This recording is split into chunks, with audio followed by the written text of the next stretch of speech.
Again, now you can feel the effect of this most powerful mastaba of Mayor Ruka. We are right here inside a mastaba that has over 300 rooms. This brother formed his mastabas for his whole family, like a home with rooms and many rooms, and look how large it is.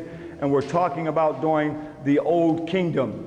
And he was a tajeti, or what is known as a vizier for Teti. Now, what was his job? What did he do? He looked over all the others who were the builders of the mastabas. He also was the overseer of the crafts in the area. Now, what relationship can we connect that to what we know today? That is masonry. This is where he was the overseer of, he was the grand master of all the crafts, all the workers in this area. So he was a very serious grand vizier that would be equivalent to somebody like Imhotep. But he was for Teti. Now, of course, to become such a high status, you had to go to school for 40 years to become the grand master. He was what you would call a son of light. The son of light was achieved by opening up of his mind, opening up his pineal gland. The position that you will see of all the grand masters, such as Mayor Ruka, is with his left leg forward. And many of the other kings, you always see the left leg forward. Why is the left leg always forward? The left leg is forward, first of all, because the heart is on the left side, and they must trample down evil. Evil is always present. Our ancestors understood the laws of opposites, so he must walk with his left foot forward to trample down evil so his heart can go forward. See, as you trample it down, then your heart will go forward. So this was the purpose of the left leg forward, to trample down evil for his heart to go forward. Later, the European military took this from Kemet, left, right, left, right, left, right. This is where that came from. This African here also has the apron. That's the symbol, and he also has the collar. Now look at that very closely, because you know this guy. His name is George Washington. He has his left leg forward. Look at the collar and the apron. Where did it? Now you have come back, all the way back, and seeing the origin. But we want to show you where this came from. This didn't start in no 1717 tea house in England. This was the 360 degrees what we had, not no 33 degrees, a few degrees above freezing. These were the true grand masters. This is the origin. So why would you go back to Jerusalem with Solomon's temple, supposedly where Hiram Habib was the grand master for Solomon of 900 years BC? Brothers and sisters, this is over 4,000 years ago. There was no Hiram Habib yet. There was no Solomon yet. So why should we be worshiping them? Because we have lost our story. This is where it all began, Masons. Huh? This is where it all came from. This is the true worshipful grand master that stood in the northeast corner where you are right now to get the light where the light of the world came from. This is where the Pythagorean order came from. So we got all kinds of levels we're going to be dealing with here. But this is where it came from. And that's why they put this symbol on the dollar bill. They knew where the light of the knowledge came from. The pyramid, here where you are, brothers and sisters, which you saw up on that hill. Why were they using these symbols? Now you understand why we were not allowed to deal with Kemet. We must take the key and unlock the sacred knowledge is what we're doing here. But brothers and sisters, we come back to grab you with the Grand Master's grip, to bring you up to the living perpendicular to who we are as an African people. That's what we're trying to do here, brothers and sisters. Okay, let's see if we can find some Mayor Rukas in here. Shaka Musa Ba Shango, why don't you come on up here for a minute, brother? Come on up. No, hold up, brother. Wait, hold it, brother. Hold your thought for a minute. Just hold your thought. Walk on up there, brother. Up here to this top. Walk on up there, brother. Turn around turn around. Put your left foot forward. Now, who does Mayor Ruka look like? It's Shaka Musa Ba Shango. Look at that. Look at that. Spirit's still going on. Brother got the same jaw structure, everything. There you go. Still got it. Well, he got his intact. They knocked Mayor Ruka's off. Take your picture now. So hold this one. Hold this one. The power. Yeah, the power. Right, power. There he is. There he is, right there, Mayor Ruka. All right. All right. The most powerful clothing that the Grand Masters, the Son of Light, could put on their bodies was what is called the wasket, the collar, as you see him wearing right here. You see Mayor Ruka. You see where the Grand Master's grip of the lion's paw. See the lion's paw on Mayor Ruka? You see the paws right there? For those that may be in masonry, when you know in the 3rd degree, the Grand Master's grip of the lion's paw was supposedly when Solomon grabbed Hiram and raised him up. But look at now keep in mind that Mayor Ruka was the Grand Master's. Look at the Grand Master's grip of the lion's paw. Look at the lion's paw right there. See on his garment right there? His collar. This is where the origin of the Grand Master's grip of the lion's paw came from. Also, this game is called Senet. Now you can see where chess came from. Okay? So long before chess, Europeans' concept of chess, now you can understand where the name chess, where chess came from, Senet.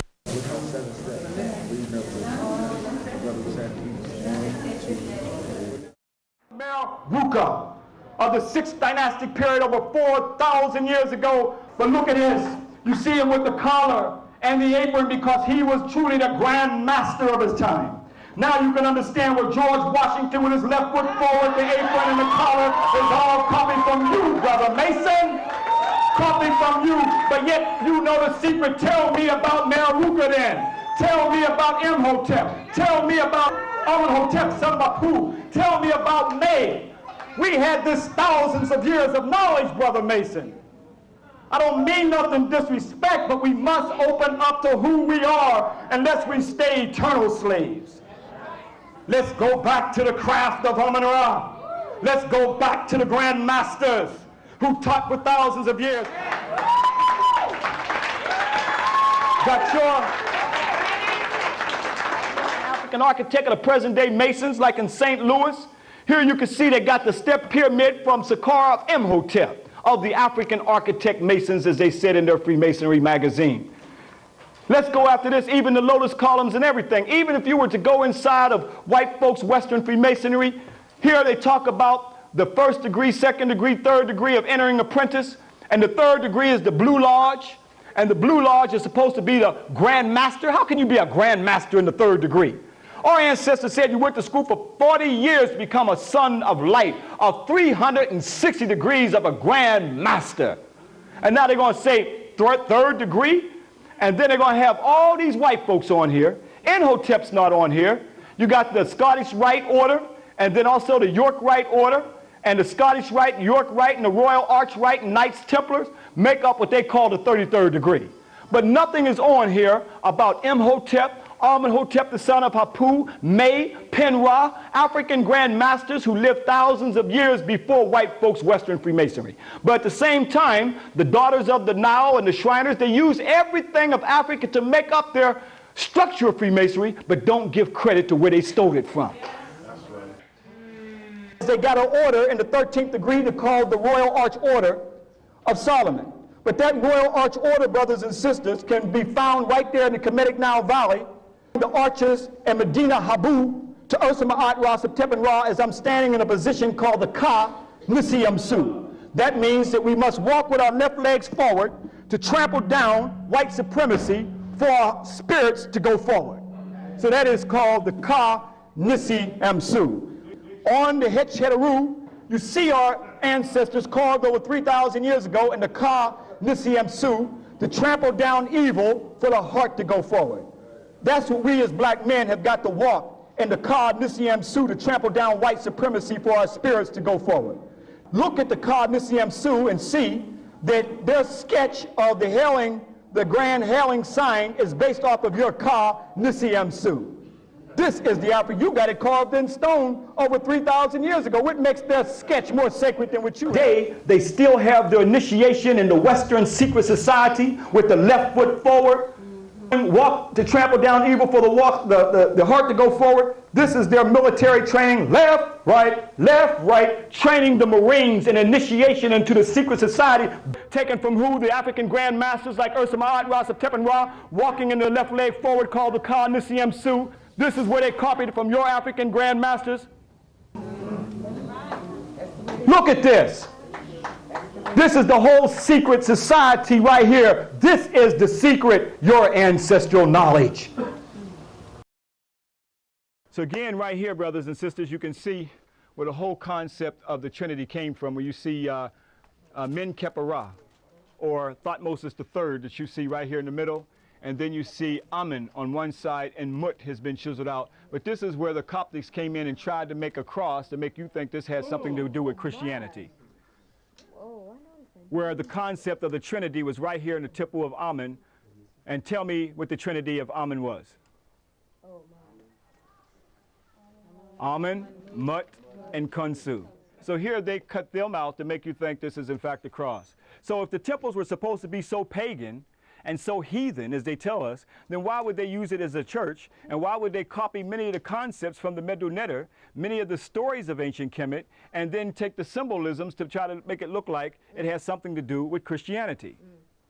But we are told it's supposed to be so pagan and heathen, but yet they came in and built the Coptic church right down in the temple.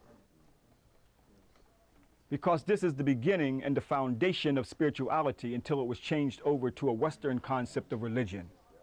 This is where you also have the world's concept of the royal holy family, not in Rome, but right here with Mut and Amen. I know that's oblivious to our consciousness because our story has been erased and we haven't known it for a long time. The only holy family we can relate to is some Roman Catholicism holy family that has no representation that looks like us. How in the world you can have a holy family that doesn't look nothing about like your babies, I don't know. Even though the cross, when we get into Upper Egypt, I'm going to show you, it's an African symbol also. It's called the Amsu, that symbolized the spiritual resurrection until the Romans corrupted it. And to the crucifix, had nothing to do with crucifixion, but for a spiritual resurrection that we're going to get into the lectures. Tomorrow when we deal with the Valley of the Kings, one of the most important lectures, especially with Mary Ra lecturing on the whole idea of the goddesses, and I'll be lecturing on the Valley of the Kings. And this evening I'll be lecturing on Karnak and showing you how these things were incorporated into the Western world. And how you equally will be able to go back and see all this all around you that permeates throughout the Western world, that permeates throughout America, but it's been oblivious, it's not taught in the educational system. Why? Because it would make you think. True education makes you think. It doesn't train you to get a job. Most of us have been trained. Because if you come out of that educational system and you don't know who you are you educated? Nope. That means you've been trained to do a specific job that you went to school for, to get that degree. Here it took 40 years to go to school. This is where the Kari priests had to come here for 40 years. Initiation into this particular temple. Where they were baptized, you're going to see the sacred lake when we go around the side, as you already saw. Where baptism first took place long before John the Baptist. Some of this is hard for us because we've been locked within our belief system. But I would like for you to go to the Webster's Dictionary because there's a word right above belief. And it's called belie. Okay? B-E-L-I-E.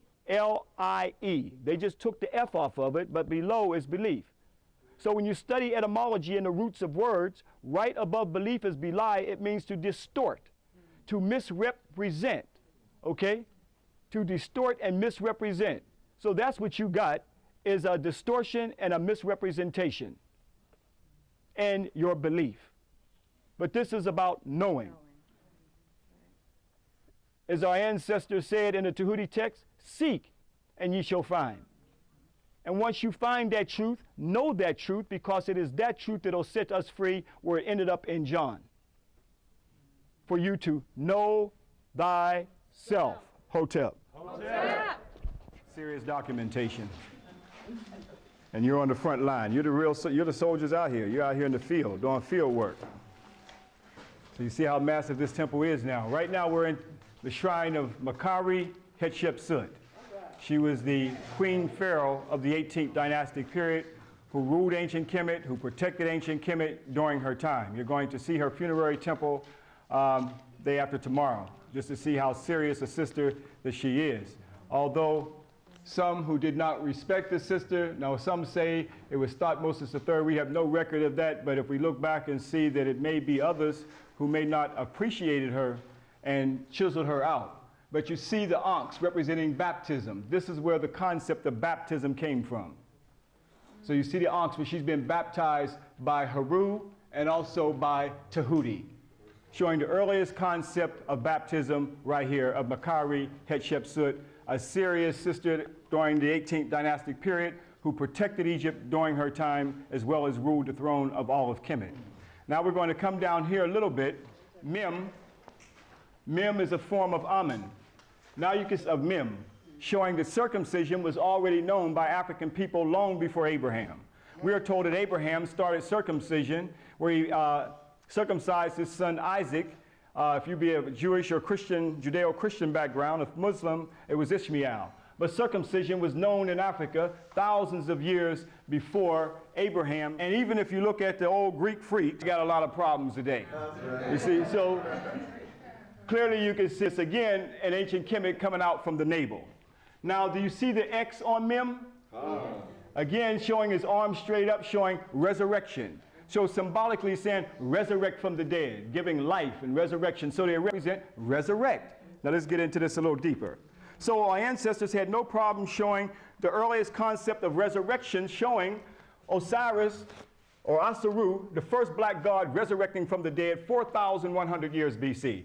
See Asaru with the large, the scarab is Kapara, that means to self-create. He's going to self-create himself. He's going to produce the new sun, just like the sun that rises in the east. Now our ancestors looked at everything with nature. Right before sunrise, brothers, what happens to you right before sunrise? You get an erection right before sunrise. Remember those songs, The Best Love is early in the morning, right before sunrise. So clearly our ancestors had no problem showing with nature, showing that right before sunrise there was the erection as well. So sisters, if you have any problems with the brothers, just wait for sunrise. Everything will be all right. Now, let me show you something deeper now. Steeple on the church for the resurrection, which in fact was no other than the showing the sun that you see right here, and the sun on the church that resurrects in the east. This was the symbol for resurrection. Break it down. Can we get a amen? Amen. Here's Tahuti. Tahuti representing the scribe of writing, laws of science, or should we say the Neteru, the divine entity. When we lock into saying gods and things, that's what the European would like for us to say, trying to lock into polytheism, but the Neteru, where nature comes from. So again, they looked at nature. So what is it about Tahuti, do you think, that was the best symbol to represent the writing and science and intelligence? What do you see about the nature? The bill. See, the long bill represents what? The pen for writing. So he also was represented as a divine word that came to Isis and said that she would give forth a holy birth. Didn't an angel? Yes. Didn't an angel? We're going to see that at the temple of Isis. See, further south we get, the deeper it's going to get. And at the temple of Isis, Tahuti, who was the Lord of the voice from heaven, came to her and said that she was going to give forth a virgin birth, an immaculate conception. Didn't an angel come and tell Mary that she was going to be born of a virgin birth and immaculate conception? So he was the one. Yeah, what a coincidence. But wait a minute, it's even deeper, because Makari Hatshepsut, when you see, when we get to the Valley of the Kings day after tomorrow, she's born of immaculate conception and virgin birth. That's right there on her temple. So the virgin birth is an ancient story right here in Kemet. But the most ancient, of course, would be Aset, is her true name, that the Greeks call Isis, by the way. Osiris was called Asaru, you see, and Horus was called Haru. So when we say Isis, and when we say Osiris, and we say Horus, that's the Greek terminology. But when you say Asaru, Aset, and Haru, that would be the African terminology of the earliest Trinity concept. But again, Makari Hatshepsut was born of Immaculate Conception. We're going to see that tomorrow as well. So there's a continuous story. Now you see Mut. Here you see Mut. This is where we get the term mother from. This is the wife of Amen. You can't conceive of a God without a wife. Our ancestors understood that their concept of theology, their concept of the spiritual belief system, they understood that realm in the relationship to the living realm. They couldn't see God without a wife. We look at the relationship with our own experience here. Man makes up theology. Man makes up the God concept. That's why the Bible is revised anytime they want to revise it. In the King James Version, it's translated down through the ages. So here you have Mut. This is where we get the term mother from. The goddess Mut, who was the wife of Amen that you see right here sitting on the throne. The pylons that you see here, the books in stones, as it says in the Pur Emaru. The Pur Emaru, the books in stone, mean everywhere you see on the temple, you see the Netter Shishata, okay, or the Medu Neter as well. The Medu Neter, the carved in the temple everywhere. The first language, long before Aramaic, long before these contemporary languages of the day, all over the temple. Medu Neter, all over the temple. You're in the books in stone, brothers and sisters. So when you look at the Medu Neter here, I mean, this is truly the books in stone. What makes written on paper, where the name gets its name from papyrus, what makes is written on paper more sacred than is written on the books in stone? It goes back thousands of years. Spiritual stories and writings and representation where here we see Ursima Ra Septepa Ra the third carved 10 inches into the temple. Let's go on the other side and I can show you clearly some of the Medu Neter that the Greeks referred to as the hieroglyphics. Okay, and many of the Greeks could not even read the Medu Neter. So you saw many of the Shanus were blank. This is long before Aramaic, long before Hebrew, long before Arabic, long before the Sumerian writing. We see the earliest writing known to the world in the books in stone to give validation. And Ramesu, look at this. He made that where you could stick your hand all the way up into the Medu Neter. So it could not be erased. And here you have repetitions of spiritual ideas, and here we have the Sutenbet, Neb Tui, the dog figure, Ursa, Ma'at, Ra, Murray, Amen, Sa, Ra, Neb, Kadu, Ramesu. Now, what's it saying here? The king of Upper and Lower Egypt, okay? The king of Upper and Lower Egypt. Okay, Nebtui, the lord of the two lands. That's Tamari and Tanihisi. Okay, Ursa, the power of Ra. Okay, Ahmed, Ma'at, that means truth, justice, and righteousness. Loved by Amen. Look at this, Sa Ra, son of God. Then Neb Kadu, Lord, King of Kings. Where have you heard Lord, King of Kings at? In the Bible. Is that right? And Revelations, Lord, King of Kings. That came out of Neb Kadu. That means Lord, King of Kings, plural. Okay? And Rames, he's born of Rames. He's born of Rames. So this is where many ideas were taken out of the ancient Medu Neter. So Son of God, Neb Kadu, Lord, King of Kings, also Septepen Ra. Septepen Ra means, I don't see it on the temple here now, Septepen Ra means chosen by God. So these are the ancient spiritual stories that others came and literally plagiarized many ideas from these Medu Neter, and this became the best kept secret in the Western world. Not to reveal where the Western world got many of its ideas directly out of the Medu Neter itself. Most of what we know about the Medu Neter is through the Rosetta Stone that was illegally taken by Napoleon's army in 1799. And here this goes back to the priesthood of Menefer, forced to honor Ptolemies. The Ptolemies took over after Alexander, the fifth of Epiphanes, in around 196 BCE. When the Romans came here, nobody could read the Medu Neter.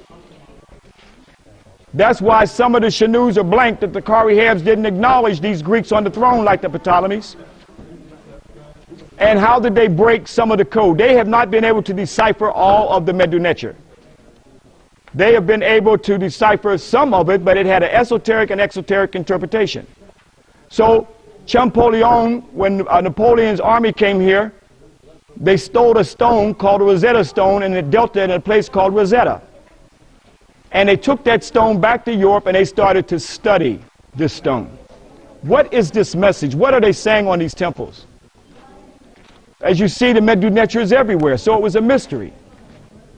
It was an ancient language at this time. And then Champollion was able to see, he was able to read Greek, and he was able to decipher Cleopatra the seventh name in the Demotic. And then he was able to decipher a lot of, as the Greeks called the Medu Neter, heretic. And then they were able to break the code on the surface. But you had a priestly language, which more is an esoteric, language, and an exoteric language, an inner and outer. They've never to this day reached the inner meaning of the Medu Neter. But Champollion came and carved his name right there, Champollion, on the temple. Did he climb up there on a ladder to do it? No.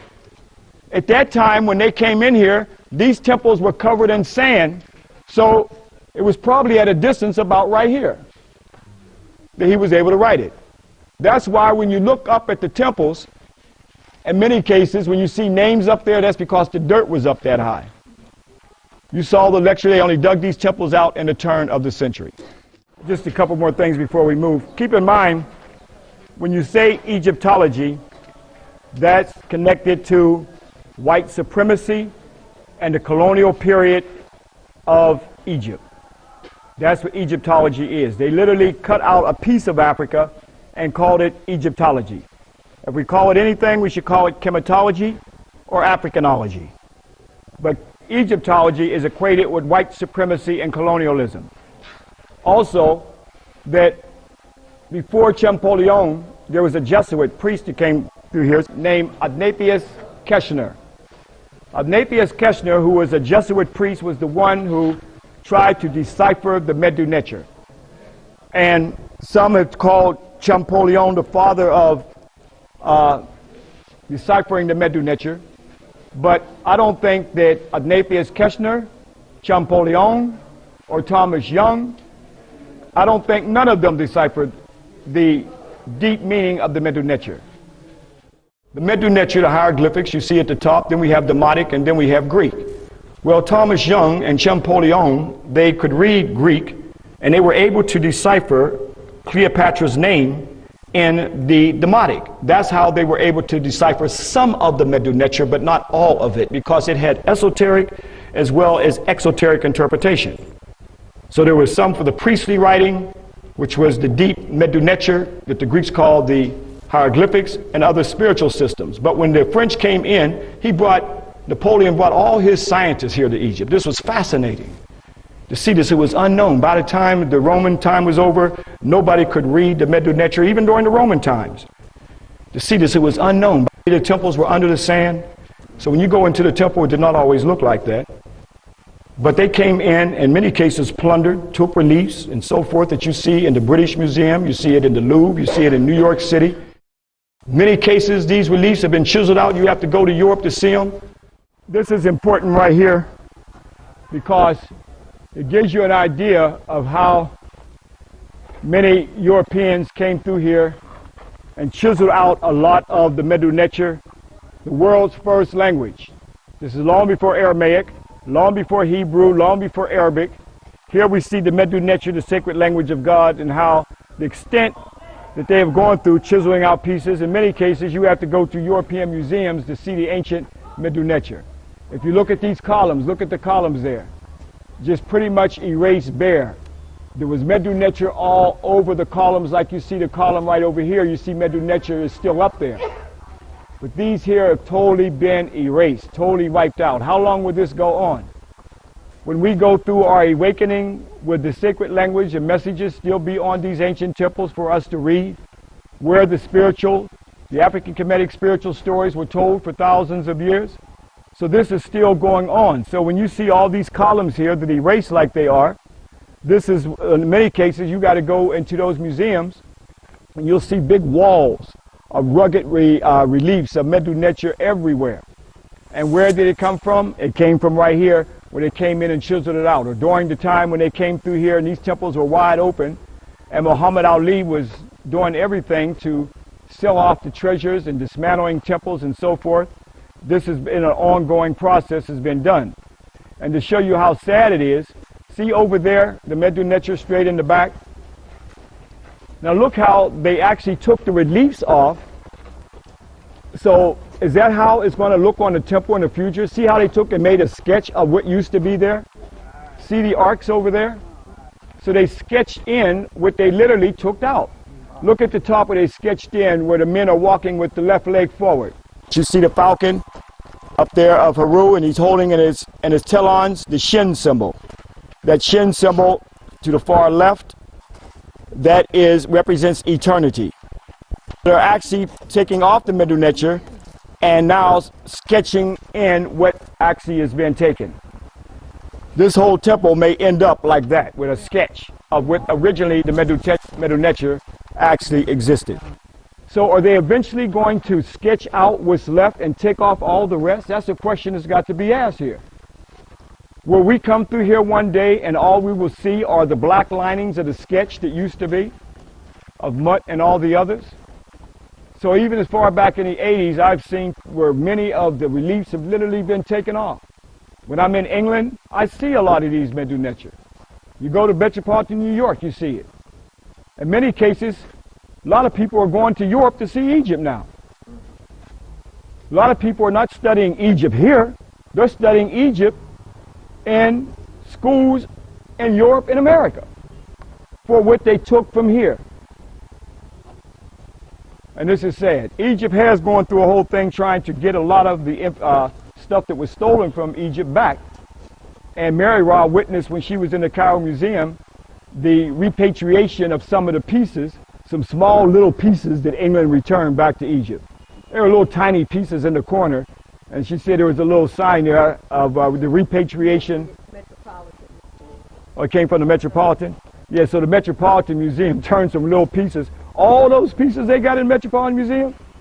So it's like an insult to hear a little bit of crumbs that they're going to give back. So all those colossal statues that you see there, all that, like Belzoni and others who came through here, and at one time Egypt was wide open for everybody to take whatever they wanted. So Belzoni, he's the one that took a lot of those statues that's in the British Museum, and they just drug them out of here, put them on boats and carried them to Europe. Okay, it was what, you know, they could do what they wanted to do with it. So hopefully there'll be an awakening here to get a lot of those treasures that they stole out of Egypt and return back to Egypt. How much of the temple will still be here when we have finally emancipated our mind, when our ancestors left on the temples of eternity and the books in stone, our ancestral sacred knowledge of liberation and emancipation, as well as a spiritual emancipation and salvation for the soul. All of that was taught here. So over the years, I have witnessed, as I said, back in the 80s, of them. I mean, I came right here. They had people here just hacking away. We are still in a deep sleep. You would never see this happen to other people's treasures without an outcry. Go to the Vatican and start tearing down some statues and carrying it to Egypt. Huh? Go down there and start tearing down some of those popes and see if you can do it and bring them to the museums here. We wouldn't want it anyway. All right?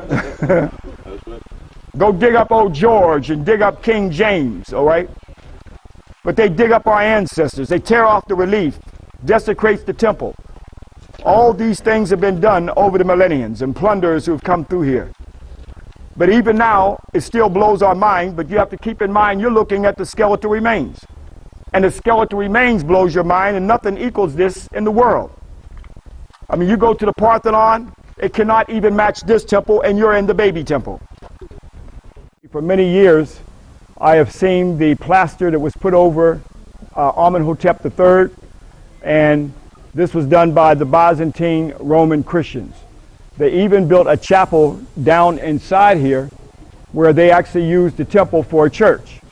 As I said, if the temple was supposed to be so pagan and so heathen, then why use it as a church?